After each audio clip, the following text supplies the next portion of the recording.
Capítulo 2. Inteligencia emocional y desempeño académico. Como se ha comentado, la importancia de la evaluación de la inteligencia como coeficiente intelectual, capaz de predecir desde la infancia el desempeño académico y posteriormente el laboral, permite seleccionar entre aquellos que van a ser más productivos a la sociedad frente a los que no lo van a ser. Algo que ha sido rechazado por buena parte de la comunidad, que ven cómo condenan a las personas menos dotadas, a las que se les da la etiqueta de discapacitados, únicamente porque no pueden rendir como los demás. En una sociedad donde el éxito se valora en función de lo que se es capaz de lograr y alcanzar, en ocasiones, personas con retraso mental, para algunos puede parecer que no encajan, cuando en realidad, estas aportan parte de la diversidad humana, tal y como lo es que haya rubios o morenos, altos o bajos. Sería lo mismo que rechazar a las personas porque son morenas, o bajas, o gruesas, es decir, porque no cumplen las expectativas idealizadas de lo que sería una persona productiva. Aspecto que se sigue luchando por superar, debido a que hoy en día algunos siguen teniendo prejuicios a la hora de contratar a una persona con retraso mental en labores que están de sobra cualificados para realizar. En los últimos años, además, se ha ido cambiando el centro de atención adoptando otras aproximaciones a la inteligencia, no solo centrado en el coeficiente de inteligencia. Así se ha prestado especial atención al concepto de inteligencia emocional, el cual hace referencia a la capacidad de relacionarnos, gracias al mundo emocional que nos rodea. Esta inteligencia parece estar determinada inicialmente por nuestras experiencias más tempranas y depende en gran medida de la relación materno-filial y el estilo educativo familiar. Con posterioridad, la experiencia, el contacto con otros, el ensayo y error nos va a hacer que respondamos de una determinada forma u otra a las emociones propias y de los demás. Una capacidad que, a diferencia de lo que puede creerse, se puede entrenar y mejorar en su desarrollo, haciendo que personas que con anterioridad no sabían mostrar sus emociones de forma adecuada a la situación, tras un entrenamiento, pueda afrontar cualquier situación sabiendo comportarse emocionalmente de acorde a la misma. Algo que va a repercutir de forma directa en las relaciones sociales, basadas en emociones, de simpatía, compañerismo e incluso de intimidad. Con cada persona con las que nos encontramos y hablamos se despiertan distintas emociones, de cuyo manejo puede depender el cierre de un negocio o el inicio de una relación de pareja. Aunque en la mayoría de las ocasiones estos contactos esporádicos no van a tener mayores consecuencias, un adecuado desarrollo de la inteligencia emocional va a permitir que estos sean satisfactorios y no se vivan como situaciones estresantes o desafiantes. La inteligencia emocional, que se refiere a la capacidad de la persona de escuchar su propio cuerpo, es decir, a sus emociones, y de relacionar adecuadamente al medio ambiente, igualmente, hace referencia a la capacidad de observar y entender las emociones en los demás y de interpretarlo y responder a ello también de forma adecuada. Con respecto al origen de las inteligencias, después de grandes discusiones entre los que defendían un origen ambiental frente a los de origen genético, actualmente se considera que el 80% de la inteligencia es de base genética y que su desarrollo y potencialidad queda sujeto al esfuerzo y dedicación del 20% restante. En un estudio conjunto realizado por la Universidad de Ámsterdam, la Universidad Libre de Ámsterdam y la Universidad de Tilburg, Holanda, cuyos resultados han sido publicados en la revista científica Psychological Science, se realizó un análisis bibliográfico de 23 estudios anteriores sobre esta cuestión. Los resultados de este estudio contradicen las actuales teorías dominantes sobre la inteligencia, indicando que la genética tiene un mayor valor debido a un homogéneo efecto de la cultura donde se vive, el cual va a potenciar determinados desarrollos que van a mantenerse en el tiempo en un determinado lugar. Es decir, la genética parece jugar un mayor papel del que le corresponde, porque las personas se suelen desarrollar en un ambiente que no varía con el tiempo. Volviendo a la inteligencia emocional, y basado en lo anterior, se puede afirmar que se nace con una mayor o menor habilidad o capacidad, aunque se puede aprender y mejorar con experiencia social, independientemente del nivel de partida. Así, personas con una gran inteligencia emocional son capaces de comprender y entender a los demás casi sin necesidad de palabras, lo que también se ha denominado como una mayor empatía. En el otro extremo, estarían aquellas personas con una nula o escasa inteligencia emocional, alejados de la capacidad de escuchar sus propias emociones y de interpretar correctamente la de los demás.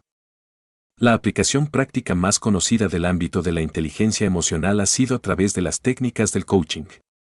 Orientado inicialmente a ayudar a las personas a encontrar sus valores y motivaciones para alcanzar sus objetivos, actualmente se aplica en muy diversos ámbitos del mundo laboral, ya sea en el empresarial, deportivo, escolar o incluso en el de la salud. El coaching favorece el cambio y para mantener la salud y mejorarla se necesita un cambio de actitud y de comportamiento de los pacientes y de las personas. La salud nos afecta a todos directa o indirectamente, enfermedades familiares, en algún momento u otro de nuestra vida. Según la definición de la OMS, Organización Mundial de la salud no es la ausencia de enfermedad, sino un estado de bienestar físico, psíquico y mental. Si tenemos en cuenta este concepto amplio, quizá tengamos alguna área en nuestra vida que queramos mejorar. Es bueno reflexionar sobre ello, aunque pensemos que estamos sanos. Como el coaching usa preguntas, aprovecho para plantear algunas al lector que tienen que ver con aspectos psicosociales. ¿Tengo amigos? ¿Tengo tiempo para relacionarme con ellos? ¿Dedico un rato a la semana al ocio? ¿Y a cuidarme? Mejorar estas áreas es invertir en salud, además de seguir un determinado tratamiento, en el caso de que tengamos una enfermedad. Doctora Jassi Molins Roca, directora del posgrado universitario de Coaching Personal y Organizacional de la Universidad Rovira y Virgili. La inteligencia emocional requiere de los procesos cognitivos básicos y superiores a través de los cuales se recoge e interpreta el mundo externo e interno, así como se modula la expresión de las emociones que se comunican. De ahí la importancia de detallar cada uno de ellos, para conocer en qué medida afectan y cómo estos se van mejorando con la práctica y el desarrollo de la inteligencia emocional. Para que se produzca el normal desarrollo y desempeño de la inteligencia emocional, es preciso que se sustente sobre los procesos cognitivos, los cuales inicialmente permiten tratar la información sensorial, tanto externa como interna, percibirla y analizarla, para dar una respuesta adecuada. Este proceso se complica cuando se incorporan otros procesos, como la memoria, la atención, la emoción o el aprendizaje. Han sido varios los modelos teóricos que tratan de dar cuenta del funcionamiento de procesamiento automático VS controlado, que da cuenta del análisis intencional o no de la información, siendo los procesos automáticos los relacionados con la supervivencia del individuo y que requieren de una respuesta rápida, como retirar la mano de una superficie caliente antes de ser conscientes de ello. La vía de procesamiento emocional sería un ejemplo de procesamiento automático, donde no existe una toma de conciencia, hasta después de haber analizado a grosso modo los estímulos y determinado si estos son o no peligrosos. Igualmente, en las respuestas reflejas, tampoco participan las áreas frontales, responsables de la capacidad de planificación y decisión y por tanto sede del Ejecutivo Central. Sería el VS paralelo, que indicaría si se está procesando una única dimensión de la información o varias al mismo tiempo, sabiendo que el procesamiento serial requiere de mayores recursos atencionales. El procesamiento emocional también sería un ejemplo de procesamiento en paralelo de la información sensorial, la cual se distribuye en paralelo por esta vía y la vía consciente que es más lenta y detallista en su análisis. Abajo arriba vs arriba abajo, en función de que el procesamiento se haga guiado por la información sensorial, guiado por los datos, o ésta provenga de las expectativas e interpretaciones previas, guiado conceptualmente. Un ejemplo de procesamiento guiado por los datos de abajo arriba estaría en la lectura, donde los caracteres que componen una palabra son identificados independientemente de que se presenten en un papel, una tablet, con un tipo de letra u otro. La traducción de esos caracteres en un papel, que van a conformar letras, que a su vez formarán palabras, frases, mensajes y al final ideas que transmitir, será un ejemplo de procesamiento de arriba a abajo, ya que se requiere de un procesamiento superior para dar sentido a dichos estímulos. Global vs local, que indica sobre el tipo de procesamiento más o menos focalizado en las partes o el conjunto. A pesar de que se hayan presentado, estos tipos de procesamiento de forma dicotómica suelen funcionar de forma simultánea, enriqueciendo así el manejo de la información. La sensación es considerada como el paso previo y necesario para muchos procesos cognitivos a través de los receptores sensoriales distribuidos por el cuerpo, los cuales se pueden dividir en esteroreceptores que se corresponden a los sentidos, propioreceptores que informan sobre la musculatura y el equilibrio, interoreceptores, que dan cuenta de forma difusa sobre glándulas y vísceras. Dermareceptores, que permiten las sensaciones de frío, calor, presión, contacto y dolor. La sensación es el primer paso y fundamental para cualquier proceso cognitivo, sin el cual no se desarrollarían los demás, incluida la inteligencia emocional. Según su función se pueden dividir en fotorreceptores, localizados en los ojos. Mecanoreceptores, localizados en el oído y en la piel. Termorreceptores, en la piel. Quimioreceptores, en la nariz y la lengua. La información es recogida por las neuronas del sistema nervioso periférico, que la remiten al sistema nervioso central, a través de la médula espinal, la cual, si pasa el filtro atencional, es integrada, procesada y se convierte en información consciente. Una carencia de los sentidos se puede observar en algunas discapacidades, donde parcial o totalmente pierden la información sensitiva, la cual suelen compensar con el mayor desarrollo de otros sentidos. A pesar de que se tratan de procesos automáticos y no están mediados por el nivel de desarrollo de la inteligencia, se ha constatado como determinadas personas con superdotación se muestran más sensibles que el resto, aspecto que se ha denominado hiperestesia, lo que se explicaría por una mejora en la interconexión de la red neuronal, así como del proceso de mielinización, que permite una transmisión de información más rápida y eficaz, haciendo al sistema más sensible a los cambios ambientales o internos. Sin atención no existen muchos procesos cognitivos y ni siquiera inteligencia emocional, ya que se trata de un proceso previo, para el cual se precisa de cierta voluntad o al menos intención, por estar en el aquí y el ahora, sin el cual no se puede producir el aprendizaje y por ende, no se puede desarrollar la inteligencia emocional. La relación además es también inversa, en el sentido de que el desarrollo de la inteligencia emocional va a guiar la atención hacia aspectos esenciales en la comunicación, como por ejemplo, el lenguaje corporal del interlocutor, con lo que interpretar las emociones del otro, ajustándose al mismo. La atención permite seleccionar y focalizar la información relevante de la irrelevante, concentrando los recursos al procesamiento de eventos significativos, proceso que se puede dividir en la capacidad de atender, concentrarse y mantener el estado de alerta. Con respecto a las vías de la atención y siguiendo las aportaciones de Posner, hay que distinguir entre la atención como estado general de alerta del organismo, en las que estaría implicado el locus coeruleus, donde participan también áreas frontales y parietales del hemisferio derecho. El sistema atencional posterior, donde se orienta la atención y conciencia a la información sensorial, lo que involucra a los lóbulos parietales posteriores y el tálamo, junto con los colículos superiores mesencefálicos. El sistema atencional anterior, implicado en tareas complejas cognitivas, empleando para ello tanto información sensorial como la memoria, donde se ven implicadas las áreas mediales frontales de la corteza, el área cingulada anterior, la motora suplementaria y los ganglios basales.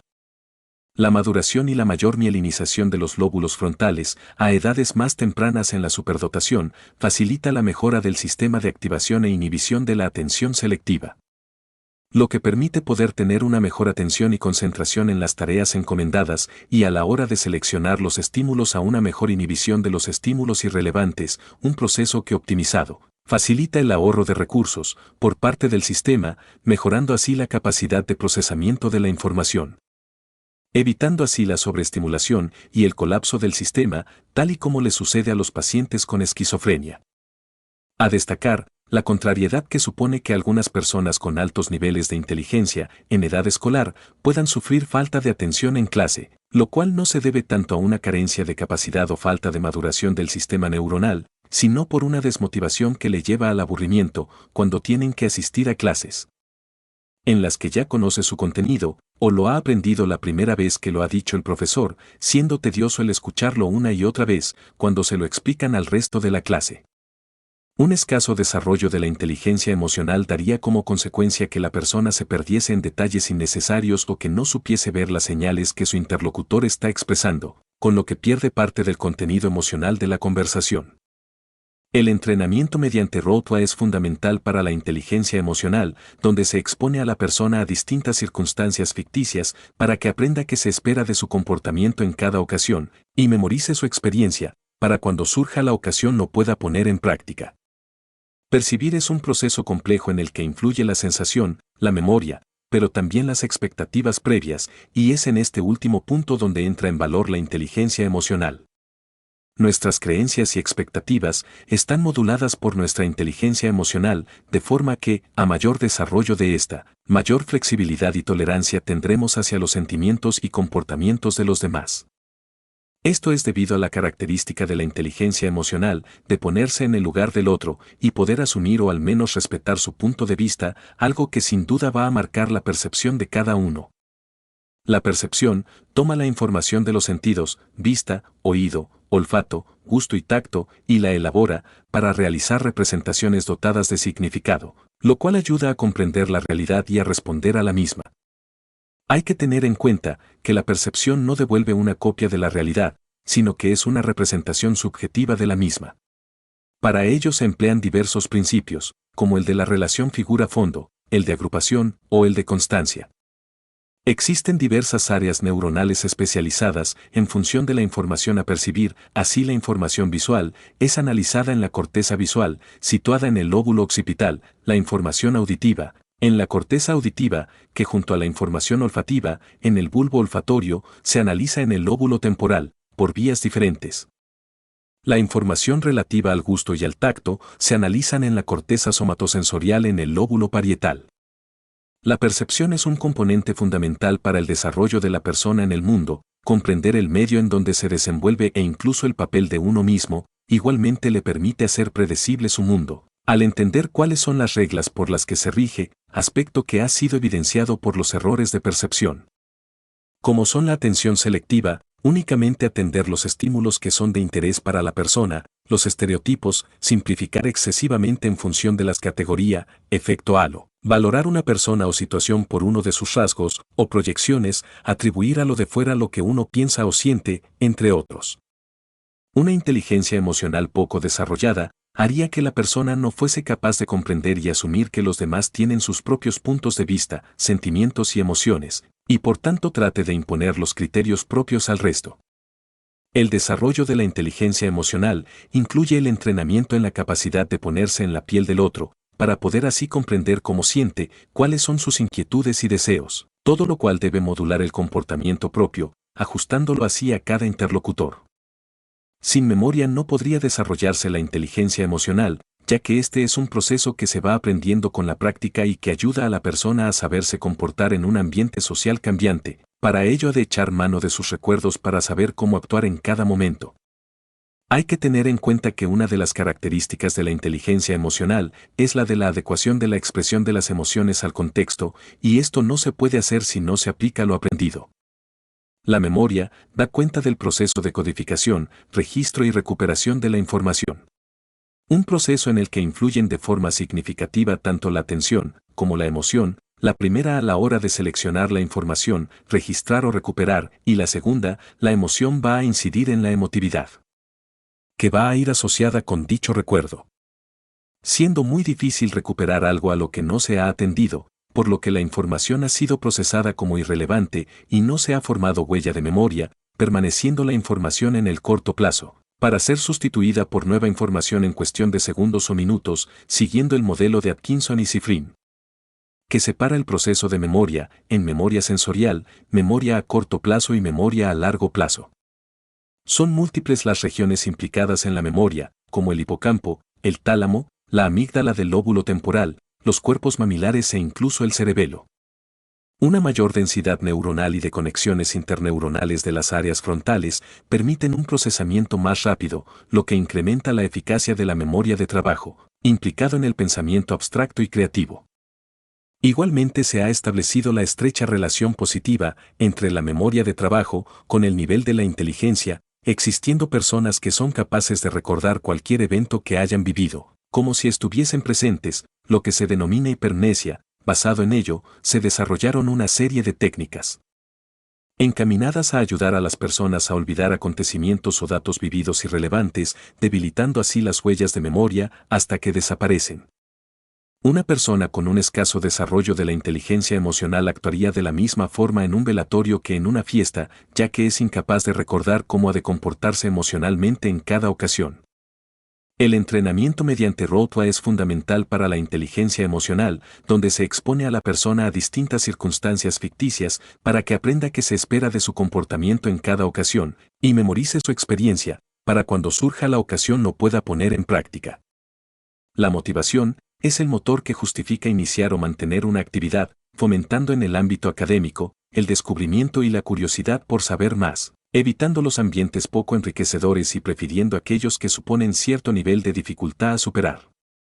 Como contrapunto, la motivación puede convertirse en frustración si el medio ambiente donde se desenvuelve no es lo suficientemente enriquecedor o si no aprende a dosificar sus posibilidades, con el desarrollo adecuado de la metacognición, lo que le permitirá establecer metas realistas y guiarse por los pasos necesarios para poder alcanzarlo. Y todo ello gracias a la motivación que siente por mejorar. La motivación está íntimamente relacionada con la inteligencia emocional, ya que es en un mundo emocional donde se va a realizar la persona, teniendo que ser guiado este impulso por el desarrollo de la inteligencia emocional. Conocer las propias emociones, qué es lo que a uno le agrada o desagrada, priorizarlo y darle salida, mediante la acción, se puede lograr gracias a la combinación entre la inteligencia emocional y la motivación. Sobre este concepto se han desarrollado otros como la necesidad, déficit interno, impulso, intensidad de la conducta motivada, saciedad, reducción de motivación, siendo la conducta motivada, la acción iniciada por el impulso, debido a una necesidad y que cuando se alcanza provoca saciedad y colma dicha necesidad. Con respecto a las necesidades fisiológicas, el hipotálamo se encarga de la regulación de la ingesta de agua y de comida, igualmente participa de la regulación del sueño, la agresividad y la conducta sexual. Es pues desde aquí y gracias a sus conexiones aferentes y eferentes como se gestionan estas necesidades, motivando la acción hasta su saciedad. Cada conducta satisfactoria, ya sea comer, beber, dormir o mantener sexo, van a provocar una sensación subjetiva de recompensa cuando se realizan, que se convierte en reforzador de dicho comportamiento y motivador de su repetición, iniciando así un ciclo motivación-recompensa, el cual está sustentado neurológicamente. Según fue descubierto ya en 1954 por Olds y Milner, siendo el responsable, el área tegmental ventral, ATV, la cual está conectada con el núcleo accumbens, la estría terminal, la amígdala, el área septal lateral, la corteza prefrontal y el hipotálamo lateral, siendo la dopamina el neurotransmisor responsable de este circuito del placer. Además, es este mismo, el neurotransmisor implicado en el eje cortico-estriato-tálamo-cortical, responsable de la impulsividad. Así se ha observado un incremento de dopamina y una reducción de serotonina en los comportamientos de elevada impulsividad y agresión.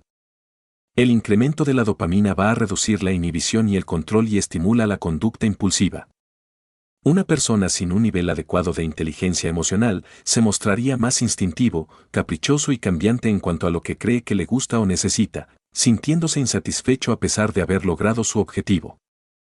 El entrenamiento de la inteligencia emocional permite conocer qué se necesita, se quiere y desea, priorizarlo en función de las capacidades propias, la posibilidad de lograrlo a corto o medio plazo, y por último impulsa hacia su logro, manteniendo y persistiendo en la conducta hasta alcanzarlo.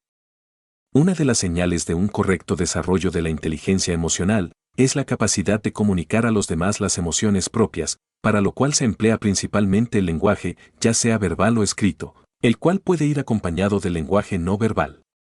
El desarrollo del lenguaje va progresivamente mejorando con la práctica, desde las primeras sílabas pronunciadas sobre los 6 meses, pasando por las primeras palabras sobre los 11 o 12 meses, hasta llegar a los 18 meses donde se manejan con soltura una docena de palabras, empezando a formar frases con sentido complejo.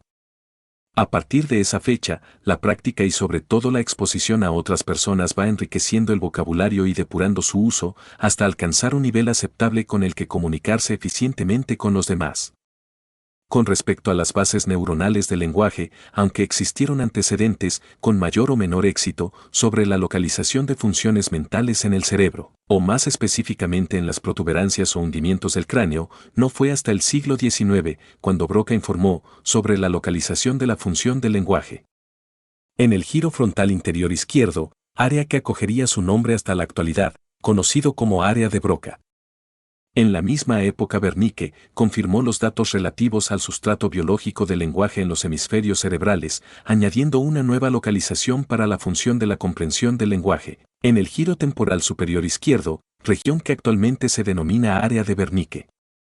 Con respecto a la comunicación a través del lenguaje de las emociones, estas se van aprendiendo a la vez que se desarrolla la lengua, siendo facilitada por ejemplo por la poesía. Aquellas personas que no tienen suficientemente desarrollada la inteligencia emocional les cuesta expresar sus sentimientos ya sea a través de palabras o de actos, algo que puede entrenarse para mejorar tanto el vocabulario al respecto como para encontrar las palabras adecuadas a cada momento.